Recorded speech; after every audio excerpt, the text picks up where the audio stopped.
Breaking tonight, a North Carolina man who allegedly vowed to shoot up black preschoolers has been caught by the FBI. The suspect is 25-year-old Zachary Newell.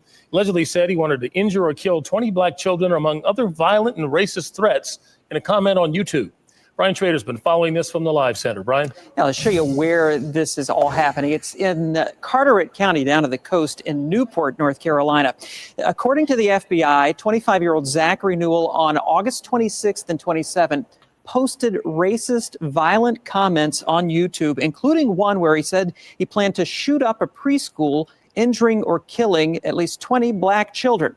On the 31st, Google reported that to the FBI, and then later that day, deputies in Carteret County confronted Newell, and they say at that point he admitted to making that comment. They executed a search warrant and took him into custody, charging him with a state charge of communicating threats of mass violence to an educational facility.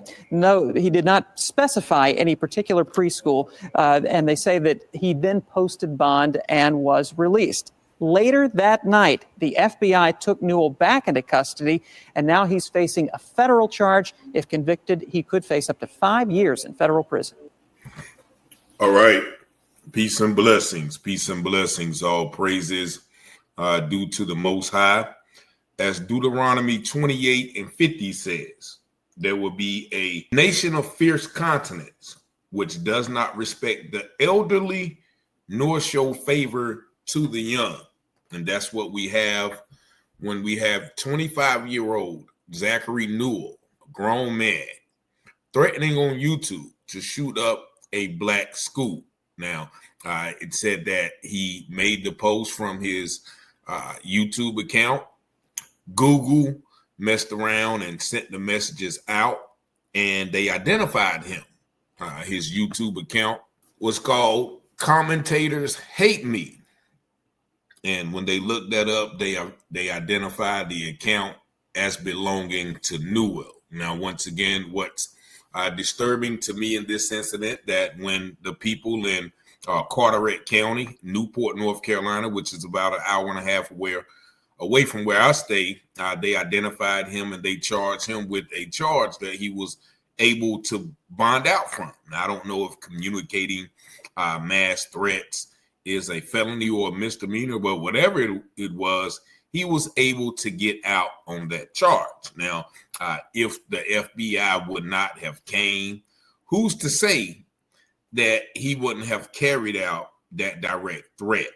Actually, he made several posts, as you see it said, on the 26th and the 27th. Fortunately, the FBI swooped in. They swooped in, and the next night they arrested him, and they didn't say what they charged him with. They didn't say what they charged him with, whether I didn't hear the word hate crime, but I don't know how this could escape that qualification of being a hate crime, where he specifically mentioned 20 black babies will die. And so the motive or the reasoning for his attack on 20 black children, who knows? But I do know that Carteret County does have a large history of racism. And right now, Newport, North Carolina is about 75% white and only 10% black. Now, that's located on the Atlantic coast, close to the Outer Banks. And if you do the history, the Outer Banks has a very, very stark history of denying black people property, just all types of stipulations and land deeds where they were not allowed to sell property to black people. So the history of racism is deep out there. I actually went out there last year in October. I went out there for a couple of days, stayed out there to the beach. And, I went in a couple of restaurants. In a couple of those restaurants, I was the only little speckled sun-kissed person in those restaurants. And so that place, once again, has also, I've seen posts where, black people have went in certain restaurants and they were treated unfairly. and they made posts about it. So this racism is alive and well. As you know, back in the slavery days, they used to feed black babies to alligators for alligator bait.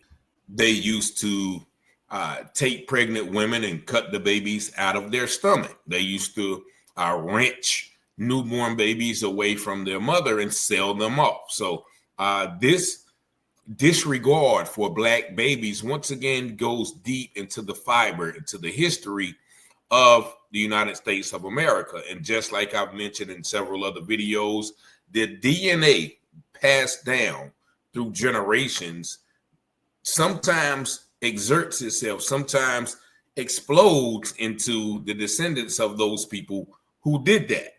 You know, that's not a natural thing. As science teaches us, energy doesn't disappear. It is only transferred. So that same attitude towards destruction of black youth is oftentimes exhibited. We see police officers slamming young black children, shooting teenage boys, Tamir Rice, Mike Brown, and, you know, many others. So this is what we have to deal with. But fortunately, in this instance, that they did swoop in after Carteret County let them out, which, you know, that seems questionable in itself. And the U.S. Attorney Ellis Boyle says the defendants' alleged threats deeply disturbed us as federal law enforcement agents and have no place in our society, certainly not in Eastern North Carolina. We will meet this evil with the full force of the federal law enforcement apparatus. We will not tolerate using the internet to spread fear or target communities, especially innocent children, with heinous threats of violence. Every child in North Carolina deserves to go to school without fear. Your FBI will work with local, state, and federal law enforcement partners to investigate threats directed at schools. This federal charge should be a warning to anyone who believes they can sit behind a keyboard and make violent threats anonymously. FBI Charlotte commends the Carteret County Sheriff's Office for taking immediate action to make an arrest, and we are grateful to our partners at the U.S. Attorney's Office, Eastern District of North Carolina, to levy federal charges as well. And so that is the statement once again from the U.S. District Attorney, the Eastern District. And the fact that once again he hid behind a keyboard, as they said, is a example or an indication of how cowardly these people are. They want to incite fear, but then want to hide, as they say, throw rocks and hide their hand. Fortunately, in this situation, they got the guy, and we'll see how this goes. Wonder if they're going to let him out on a bond or whatever. And then, of course, we have to worry about, you know, the mental health narrative. Did he take his medication? You know, he didn't mean it. He just lost his dog. His grandma died. You know, the typical stuff that they try to justify with this evil hatred. So once again, all of you guys who feel like there is no racism, or, you know, racism is dead, here we have a true example. But y'all let me know what y'all think about this video in the comments. Y'all see the number 919-587-7782. And that video was used in fair use for literary and commentary purposes only. But as always, peace and blessings. Scripture says all things that are hidden shall be revealed, and those things done in secret shall be exposed on the mountaintop. Let's go, Rich. You watching Telehouse Publishing, breaking news coverage. Give you the truth before fake news throw mud in it. Before the jury decide and the judge discover it, you should tune in to Telehouse Publishing. Telehouse Publishing, breaking news coverage. The propaganda grammar, don't believe none of it. Before the jury decide and the judge discover it, you should tune in to Telehouse Publishing. Telehouse Publishing, breaking news coverage. Give you the truth before fake news throw mud in it. Before the jury decide and the judge discover it, you should tune in to Telehouse Publishing. Negroes have listened to the trickery and the lies and the false promises of the white man now for too long.